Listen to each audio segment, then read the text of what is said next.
Shari Peterson has to fly all over the world in her job as a travel guide. Planes are her second home. But on a flight from Hawaii to New Zealand, she realized something unusual was happening. The flight attendant, as she was walking up the aisle, she was serving people walking towards me. We made eye contact, and we looked at each other, and I thought, wow, that's really interesting. We just connected in some way. That kind of eye contact and connection with people, you just don't do that when you fly. Another passenger was Bruce Lampert, a former pilot who's now a lawyer, specializing in injury claims after plane crashes. The irony of the fact that I was, instead of being the lawyer, I was going to be the victim, did not escape me as I sat on that airplane that night. Usually loosen or undo my seatbelt, and that's when I heard the voice.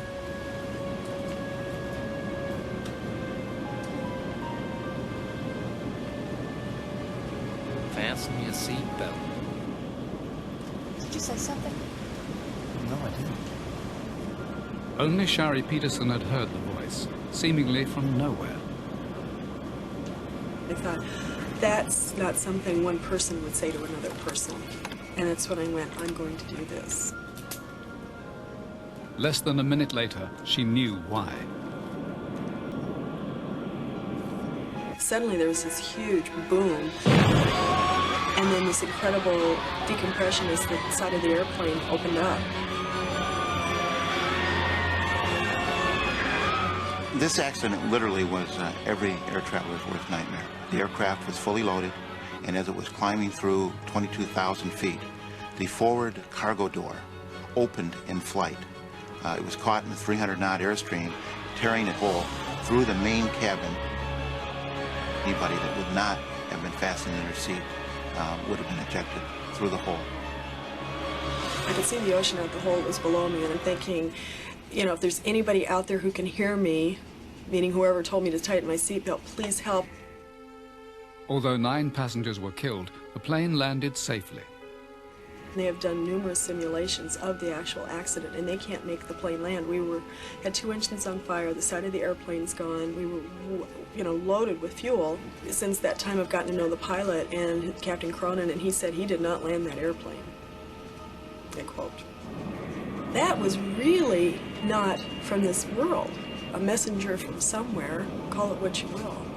I believe it was an angel. And as he began to handle the compensation claims, Bruce Lampert found she was not the only one. The husband and wife related to me that he heard a voice. Of the 50 people that I represented, they all had dramatic stories. But I found it very unusual that out of those folks, the 2 of them had actually heard somebody on the aircraft during the trauma of the crisis speaking to them. But is all this just wishful thinking, a comforting way to face such traumatic experiences for the victims? They believe that they've seen angels because, to a certain extent, they have. They have seen them. They seemed real to them. Now, I don't think they saw something that was outside themselves. I think that they saw them in their own minds. On occasion, things can conspire and produce a waking dream that has all the attributes of reality. Real or not, so many people now claim to have had angel experiences that one believer, Marilyn Weber, holds weekly discussion groups at her home. And just last week in Chicago, one of the it does on the never cease to amaze us of many stories that people tell us about angels.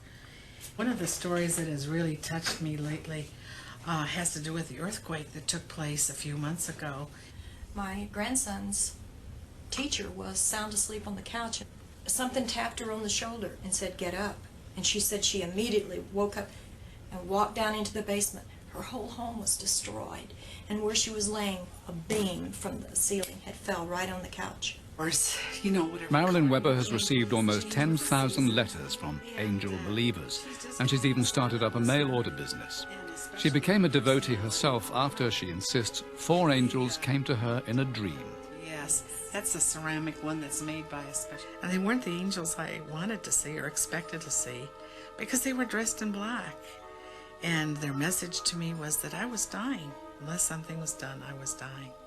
So I woke up as so distressed with this dream and with a pain that I'd never felt before. Marilyn rushed to hospital. Her medical records showed that she was found to have a form of cancer from which patients never usually feel any pain until it's too late. I wouldn't have gone to a doctor had I not had the warning. And had the cancer just been allowed to continue, then I would not have survived. Some people don't claim only to have heard strange voices or dreamed about angels, though. They say they've actually seen them. Dale was very, very athletic, very much into trying new events and exciting, adventurous things. Chantal Lakey and her fiancé Dale Thompson were on their way home from a holiday on the west coast of America when they stopped the car to climb a rock overlooking the sea for a spectacular view of the ocean. I wanted that moment at the top of the mountain to last forever because I had never felt more intimate and close to Dale. God, this is gorgeous.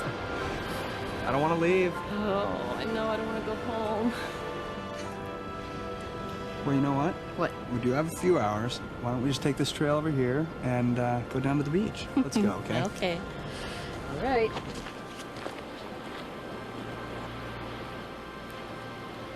His hand was outstretched to me and he said, "How's your fear factor?" And I said, "Oh, I'm fine. Don't worry about me." But in actuality, I was terrorized. I was scared to death. All of a sudden, after several feet, the trail turned into a straight drop. And we found ourselves upon a cliff, and we didn't know what to do.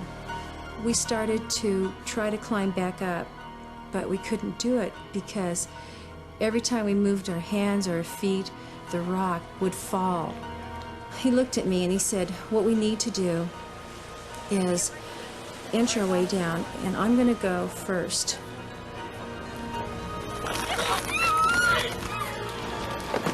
He kept falling and falling until I couldn't see him fall anymore. And I was up there all alone. I couldn't move. I couldn't see any place to put my hands or my feet, and I was so afraid. I was frozen, just frozen in time, frozen in space.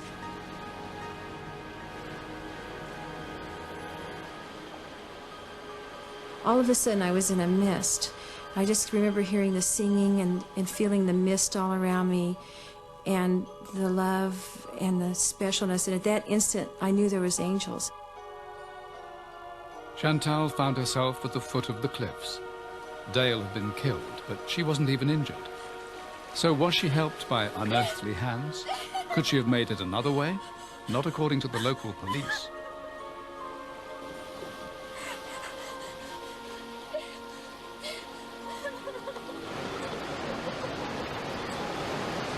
The professional rescue team in reality didn't come down the same route that Dale fell. It was far too dangerous even with the gear and the professional training. Chantal said she came partway down that face of that rock. It's the opinion of the rescue personnel that once committed, neither could a person come down unassisted nor go back up. So how she got off that rock is left to speculation. I know that it was real. I know that the angels were there.